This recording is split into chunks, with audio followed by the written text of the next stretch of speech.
Discover the surprising twist in Genesis 25, Abraham and Keturah. I am going to share a hidden gem from Genesis 25 that will totally change how you view Abraham's story. And I'm excited for you to see it. Today, we're diving into Genesis 25 to explore the intriguing story of Abraham and his wife Keturah, shedding light on this lesser-known chapter of his life. We often focus on Abraham's earlier years with Sarah and Isaac, but what happens when he marries Keturah? This union takes place after Sarah's death, and it's a significant part of Abraham's life that often gets overlooked. What implications does this have for his legacy? For one, it shows that Abraham's story didn't end with Isaac. He had a whole new chapter ahead of him. His relationship with Keturah also raises questions about the dynamics of polygamous marriages in biblical times.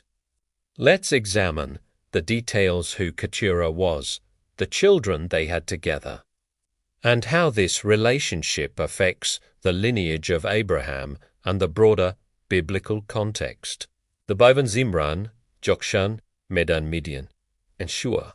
These sons went on to become the leaders of various tribes, playing a crucial role in the biblical narrative.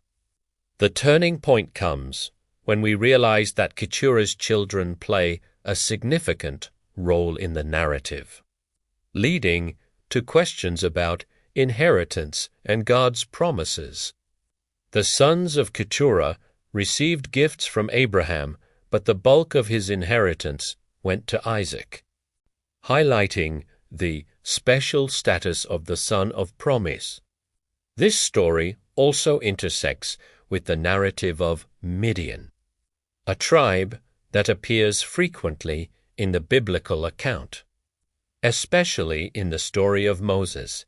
In summary, Keturah's story enriches our understanding of Abraham's life and the unfolding of God's plan through multiple generations.